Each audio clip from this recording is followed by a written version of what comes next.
Brewing a bag is one of the best ways a new brewer can get into all grain. You don't need a bunch of equipment, it doesn't take up a lot of space, and it's as easy as making a giant batch of tea. If you've ever wanted to jump in all grain but never knew where to start, or if you're looking to simplify your brew day, then stick around. I'm TheBruSho, and this is The Brew Show. Let's brew in a bag.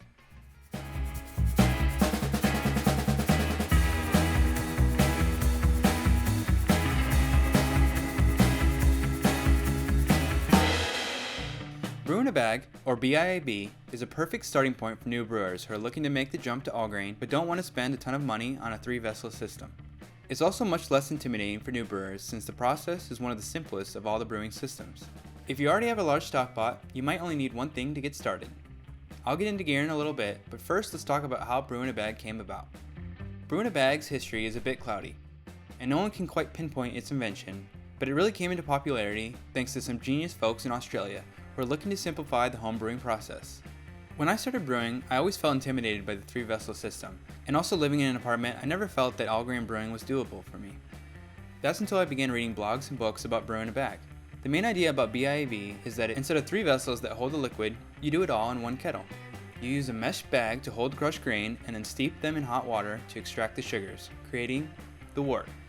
If you've ever made a partial extract kit, then you've done a smaller form of BIAB. In fact, most of the time you're given a small muslin bag to add your specialty grains. The difference is that instead of using extract to make the base of your wort, you're going to create the full wort from using all crushed grains that you steep in a much larger bag. The beauty of brewing the bag is that it's all done in one vessel, or kettle. That means that at the end of the brew day, you only have one pot to clean up. It's one of the major reasons I stuck with it for so long. Plus, I'm making amazing beer using brew in a bag, and I don't see any reason to change it up. Before we get into how to brew in a bag, please take a second to like this video, and consider subscribing for more brewing tip videos like this. Now, let's get into it. First, let's talk about equipment. At the very core of brewing a bag, you only need 2 things to get started: the kettle and the brew bag.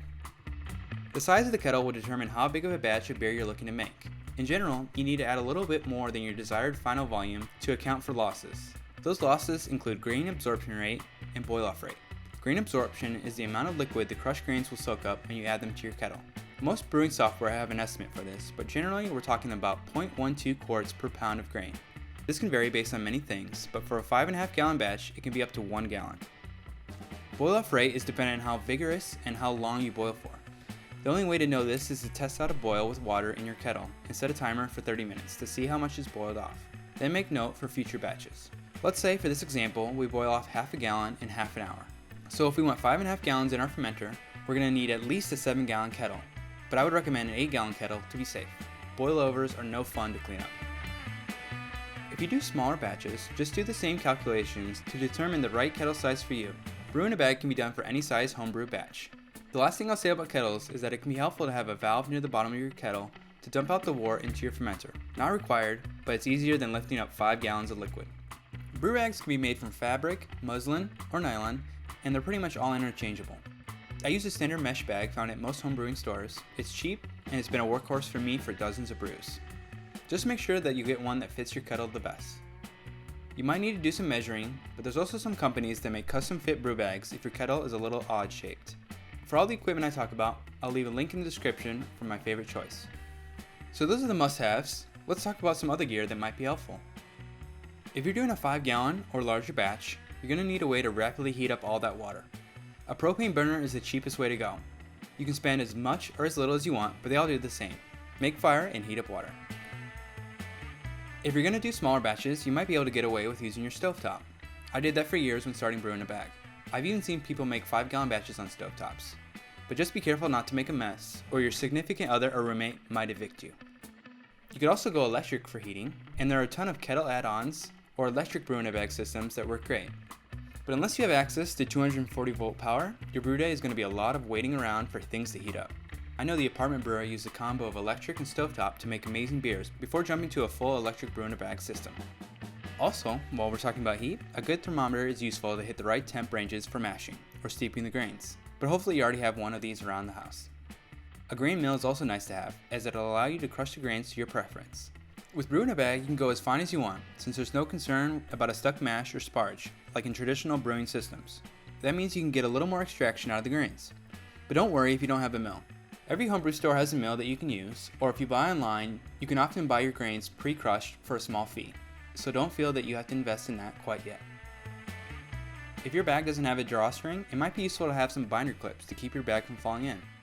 And a big spoon or paddle can help you stir in the grains so you can make sure everything gets well mixed. Some heat-proof gloves might be helpful for lifting out the bag. And if you want to upgrade, a pulley system makes pulling the bag out a breeze. It can get quite heavy. On a budget, I find a cookie cooling rack to be the great way to hold the bag up and let it drain out. Just make sure it's a sturdy one. Okay, that should be everything you need to get started brewing in a bag. Now let's talk about how to put it all together to make beer. Start by collecting all your ingredients. If this is your first time making all grain, I recommend you check out my How to Brew All Grain video, where I go over the different types of grains, building a recipe, and a bunch of other stuff that can help you make sense of malts. For the sake of this explanation, let's say you already have your recipe designed, grains picked out, and crushed. Set that aside for now. Next we'll need water. And as mentioned in the all grain video, you can go many ways with the type of water, as well as some water additions you might want to add. But for this video, let's determine how much water you need. A brewing software like BeerSmith or Brewer's Friend is the ultimate resource to simplify this. You plug in your numbers and it will spit out how much you need to add. But the easiest way to think about it is to go back and consider your losses. If your goal is 5.5 gallons and you have a predicted 1.5 gallons of losses, then add 7 gallons of water. This might be oversimplifying it, considering that things like efficiency and your original gravity can sway this, but it's a good starting point. If you don't have the kettle space to add the amount of water needed, you can always add less water and make a more condensed wort, and then add more water later to hit the right original gravity and volume. So with the water in the kettle, it's time to heat it up for what's called the mash. Mashing is when we steep the grains in hot water to convert the starches in the malts to fermentable sugars. It's basically like making a big malt tea, and the brew bag is your tea bag. The temperature range in which you mash can have many impacts on your beer. I went over this in my How to Brew Beer video, but I'll quickly cover it here. The range you're aiming for is anywhere from 145 to 158. The lower you mash, the more fermentable sugars you'll get, meaning a stronger but lighter body beer. The higher you mash, the less fermentable sugars you'll get, meaning a more sweeter and fuller beer. So once you've decided on what temp you want to mash at, you just need to heat your water up slightly above that number. Once you add the grains, the temp will drop slightly, so giving yourself a 5 to 10 degree buffer will help you land on your ideal mash temp. But most brewing software account for this. With your water to temp, turn off the heat, and now it's time to add the crushed grains. First add in your brew bag, then slowly add in your grains. You want to go slow so that you don't get dough balls, which is when grain clumps together and creates pockets of malt that's not getting saturated. This will lower your extraction of sugars, and you won't get the most out of your grains. If you do get some dough balls, just break them up with a spoon or a paddle. A benefit of brewing the bag is that you're using much more water to grain than in traditional brewing methods, so you should have no problem mixing it up to make sure it's fully saturated. Once all the grains are in, set a timer for the mash. Anywhere from 20 to 60 minutes, depending on how long you want to wait. The longer, the more sugars you can potentially unlock. I usually go for 45 minutes to be sure I get a strong wort. If your temp falls during the mash, don't worry too much about that. But if you want, you can turn the burner on to raise it back up to your target mash temp. Occasionally stirring is a good thing to keep the mash temp consistent throughout. After the mash timer goes off, you can now pull out the grains. As mentioned, a pulley sure would be nice, as it gets pretty heavy, but I consider it my workout for the week. Earn me some beers after that brew day.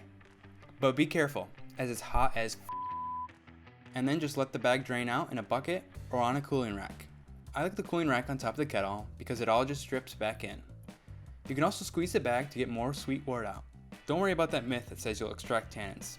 I've never had an issue with that. And if you really want to get the most, you can sparge, or rinse the bag with some warm water. It's not required at all, but if you're not able to add your full volume of water at the beginning, this is the perfect time to add it in as sparge water. Once you're satisfied with getting the wort out of the bag, you can dump those grains in the compost. If you brew a lot, you'll have a lot of spent grains. And you can make all kinds of snacks with them, like dog treats, pizza dough, or breads. If you have a good recipe, I know some people on the BeerSmith Discord are always looking for great ideas. And at that point, you officially have your wort. Boom, you just did all grain brewing the bag. It's really that simple. And the wort is in the kettle ready to be boiled and have hops added, just like you would on an extract kit. The rest of the brew day will go as you normally would. Now let's talk about some pros and cons to brewing a bag. Pros. For a new brewer, one of the biggest pros I think is the limited equipment need. Really, at the minimum, all you need is a pot and a bag. You don't need a ton of space to get started. It can even be done in a kitchen or on a balcony. It makes for a simplified brew day, which means a quicker brew day compared to traditional systems, as well as an easy cleanup. Some of my brew days have been under 3 hours. And it gets you into all grain faster. You'll have greater control over your ingredients and flavors once you upgrade from extract. Cons. The bag can be heavy to pick up when it's saturated, so it might be a good idea to have a friend on hand to help you out. Efficiency can be lower than traditional brewing methods, but in my opinion, it's not really that big a deal for me to add a little more grain to make up the difference. It can be hard to control exact mash temperatures in the kettle, but you could also mash in a cooler if you have pumps to move it around, or invest in an electric brew in a bag system. So why should you do brew in a bag? In my opinion, brew in a bag is just plain fun. When you bring someone over that's never brewed, they can jump in immediately without feeling overwhelmed. There are not a lot of extra parts and gear that can make it seem like you're doing some crazy science experiment. It's brewing stripped down to its barest form.